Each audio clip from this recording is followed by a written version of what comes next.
Thank you for staying with Citizen Extra. We are continuing with news shaping the day, and further afield, the decision by 4 Arab nations to cut ties with Qatar marks the culmination of years of tension among a historically tight-knit alliance of energy-rich Gulf Arab states that share borders, a common heritage, and a strong alliance with Washington. With me in studio this morning is Daphne Githuku. She's an international relations expert. I want to understand the implications of this. Thank you very much for talking to us, Daphne. I want to start with why Qatar is at odds with Arab world's most powerful countries. Thank you, Lillian. What I'd like to say is there's some sectarian accusations on the Qatar state. It's normal in every state that is trying to rise, and most of the Gulf states they are against Qatar on the basis that it is supporting and funding terrorism. Yeah. Let's localize this conversation before we get into deeper issues surrounding this, whether there's any potential economic impact on Kenya. I think that's the question a lot of our viewers are asking, how this is likely to impact Kenya. Yeah, of course there is. Kenya and Qatar do go a long way. We go back to 2014, where Uhuru, the president of Kenya, His Excellency Uhuru Kenyatta, visited Qatar, and they did sign various agreements.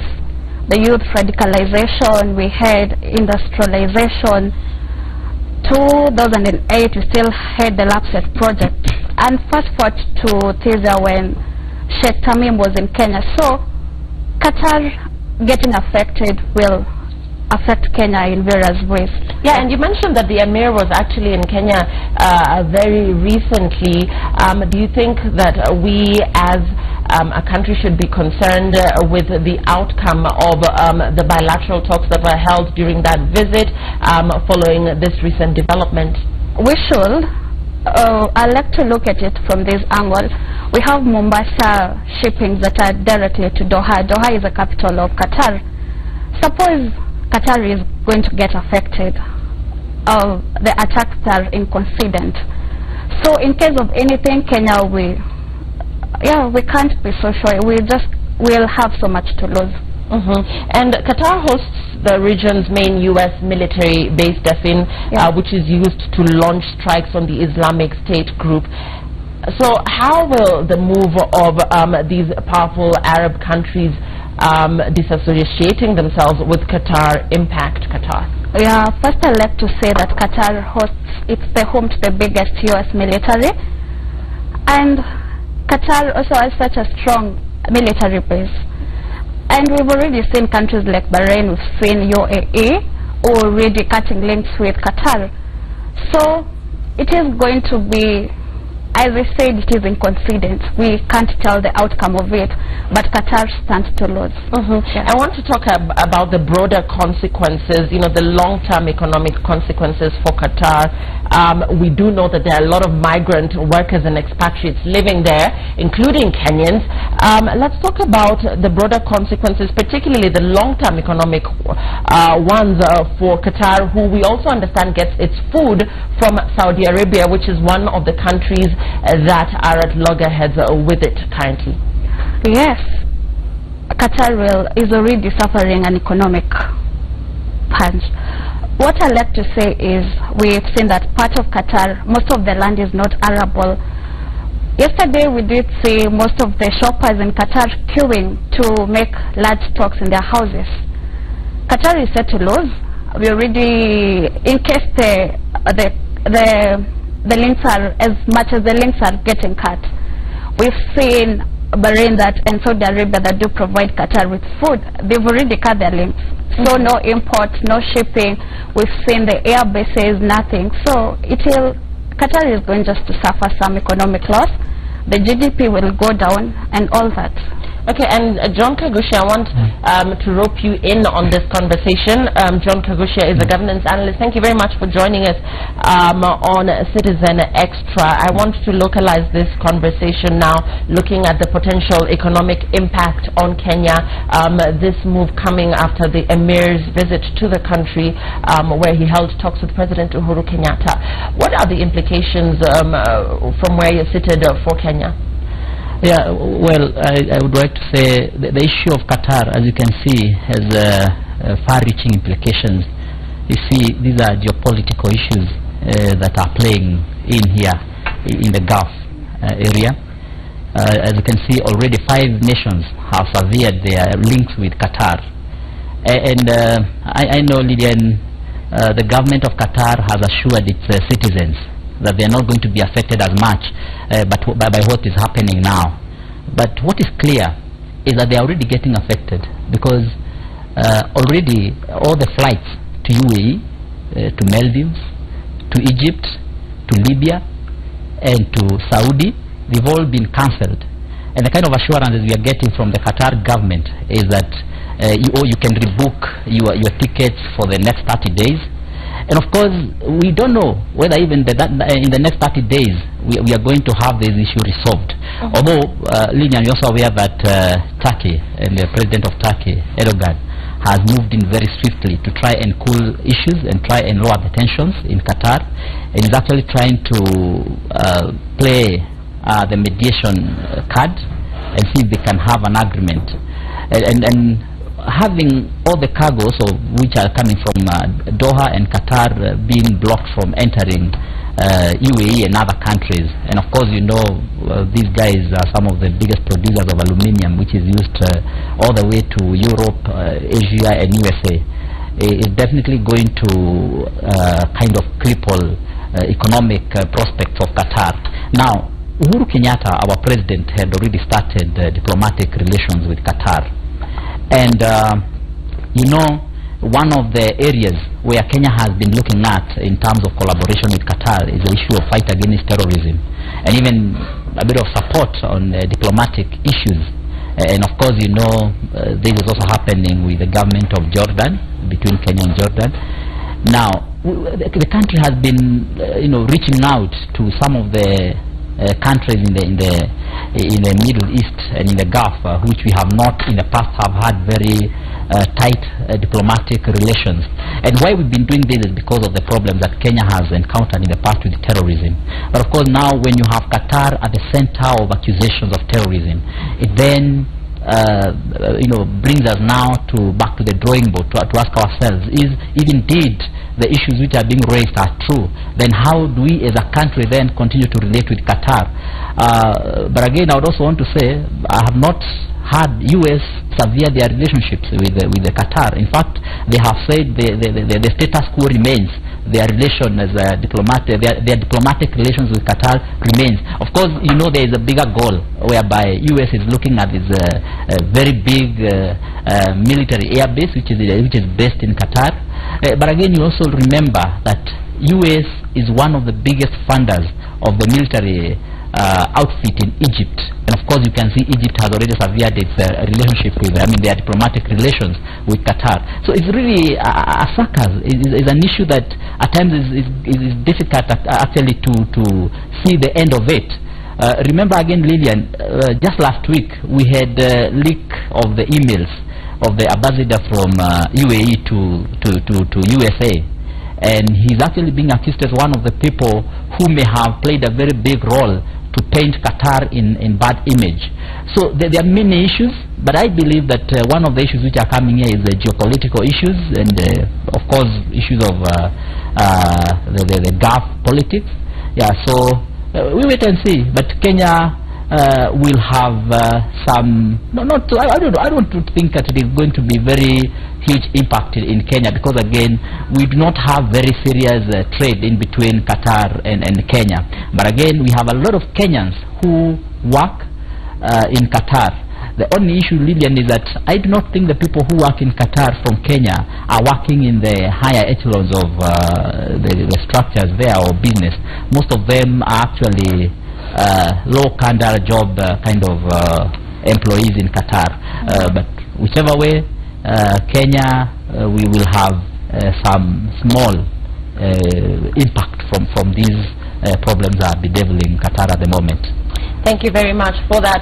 We now want to cross over to, very shortly we'll be crossing over to Kisii County, where Jackie Maribe is going to be talking to us live as she stands by for the presidential tour. The president expected to tour Kisii and Nyamira, after which he'll be proceeding to Western Kenya.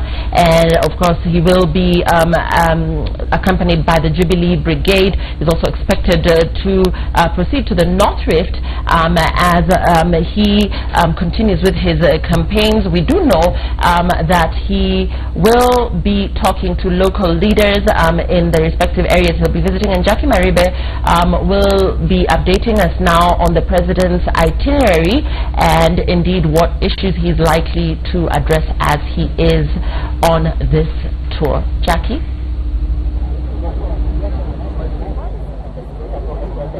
Right, indeed, Lillian, we are coming to you live from Masimba in Kisii County, where President Kenyatta will be beginning his South Nyanza tour.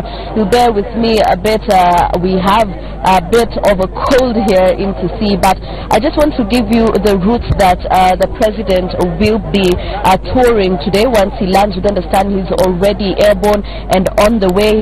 Once he leaves here in Masimba, he will head to Keroka, then Keumbu, then Jogoo in Kisii town, Nyatieko, Nyakoe, Suneka, and finally Tabaka. But Lillian, this is a tour where the Deputy President will not be joining him. The Deputy President today will be in Kakamega County. President Uhuru Kenyatta will be joining him tomorrow after he makes a tour of Nyamira County. But this is coming at a time where we are just 63 short days to the polls, and the President and his deputy have been hitting out at the opposition, particularly, as you are aware, over the free secondary education debate. Who came up with the idea first? And NASA is saying that they will be offering free secondary education beginning September. The Jubilee Brigade has been saying they will be doing this beginning January, and they know why January, because there are systems that have to be put in place and considered. But then matters local politics here in South Nyanza will be pertinent today, even as he makes these whistle-stop tours between all these towns that he will be visiting, and of course playing into the minds and the hearts of the electorate that he will be trying to seek votes from. Historically, this is not particularly a Jubilee zone, and therefore it is an uphill task even for the local leaders who are affiliated to Jubilee to try and convince the electorate that the development agenda that the Jubilee Brigade has been selling is worth giving them a second term. We are where the President will be landing. As soon as he does that, Lillian, we will be bringing you those pictures live from here in Masimba. Thank you for that, Jackie. Jackie Maribe is live in Masimba, Kisii County. President Uhuru Kenyatta and his deputy William Ruto are expected in Western Kenya just days after the National Super Alliance launched Raila Odinga's presidential campaign in Kakamega town. They kick off their tour in Kisii County, after which they will be proceeding to parts of Western Kenya and the North Rift. With me in studio, Anthony Kibegendi, political analyst, and John Kagusha, who's a governance analyst. Gentlemen, thank you very much for finding time to be with us on Citizen Extra. Anthony, I'll start with you. The significance of Kisii in this election campaign for the Jubilee Brigade and indeed the Jubilee presidency, what is at stake? Thank you for the invitation. First, I've seen in a number of local media, both print and electronic, where they describe Kisii or Gusii region as a swing vote. That is not true. As it stands, NASA will actually get a significant number of votes from the region. Between 70 and 90% of the votes that will be cast will go to NASA at the top level, at the presidential level. And I believe this is what Jubilee is trying to do, is try to eat into this support through doing certain things that will will get them votes. However, I look at it as a little too late. because the things the president wants to address, especially the issue of IDPs that were supposed to have been compensated way back, and they were ignored. IDPs from that region were ignored, and yet IDPs from other regions were paid, to the extent that the government said we are done with IDPs from across the country. And now when he visited Kisii last time, that is when this issue was raised, and he has decided to go and try and sort this out. It is not going to be easy because it is a little too late. And on the issue of appointments to top government positions, it is an issue that has been there. You realize that the top government officials that came from the region were quickly replaced with people from preferred communities. Immediately this government took over, and even some as late as sometime last year, which has really severed the relationship between the community and the government that we have presently. And Kagosha, on the same, the scramble for votes in this region has intensified. You know, Nyamira and Kisii are considered opposition zones. According to Kibagendi, this is a landslide victory for NASA. Do you agree, or can the Jubilee Brigade make inroads? If you look at last general election, Lillian, you will find that Uhuru Kenyatta was able to get about 25–26% of the votes in Kisii County, and in Nyamira County, Uhuru Kenyatta and Jubilee government was going all the way almost to 30%. And this is what I think Jubilee government will be looking at raising, maintaining and raising a little bit from what they got last time. And what you have seen with the Jubilee Brigade is that they have been more bold to attack what seemingly would be strongholds of NASA, something that NASA has not done as much like what Jubilee has done. If you look at the forays of Jubilee in Kisii region, there has been many times, almost every other year, the deputy president or the president himself visits that region. And whenever they go there, they of course go with a bag of goodies. And if you look at the relationship that also the Jubilee government has retained with the leaders in that region, you find that they have tried as much as possible to raid the NASA stronghold leaders in that area. If you look at like the gentleman who has been the senator now going for the governor of Kisii, he actually left NASA and went to Jubilee. And this was a big catch for the Jubilee government. But he since has you know, changed his mind and gone back to NASA. Yeah. Now you know the fact that the Jubilee government has been able to actually pull some of those leaders into its circles means that it is achieving a very big inroad in that area. And again, if you look at some of the other players in Kisii region, like Nyachai, I'm aware there was a lot of influence on the appointment of a cabinet by the old Nyachai, and of course now you can see also we also have a younger Nyachai on board. And then what Uhuru will be looking at is ensuring that in Kisii region they're able to get up to 35%, and this will be of course an addition to what they had got last time. And if Uhuru Kenyatta is able to get 35%, I'm sure he will be home and dry in terms of what he's going to get from that area. Yeah, but again, as we say, that is a NASA area, is a NASA stronghold, but which the Jubilee government has been very keen to raid.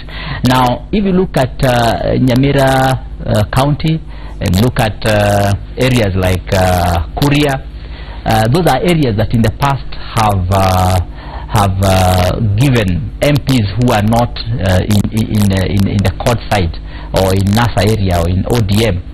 Like now, the gentleman who is there, Honorable Mashage, he already crossed over to DP, and DP endorsed Jubilee government.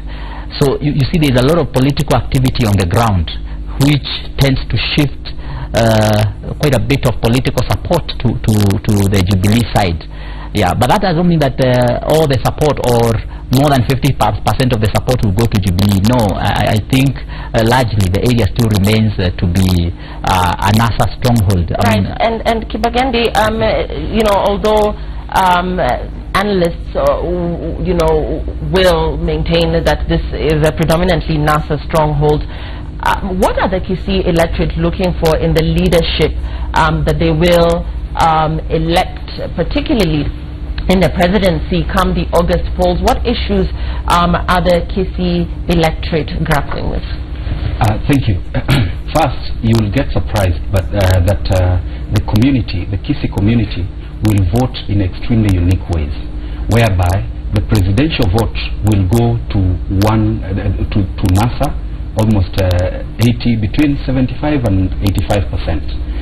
But on the issue of gubernatorial and these other seats, they'll try to vote zigzag, and it has happened before. Even in 2013, despite that region being a strong CORD zone, we only had 3 members of parliament who came from ODM. We only one from Nyariba Chache, who lost again in a preceding by-election, Kitutu Chache South and South Ngirango. The one who was in South Ngirango is now going as a governor on a KNC ticket and is equally strong. If you look at the region, as my brother was saying, you realize that the members of parliament, the senator, the women rep, all moved from ODM and into or moved from CORD, the former, and moved into Jubilee. That is an indicator that there was a problem. But I can tell you, the region has about 77% of the voters who are below the age of 40, and this is a generation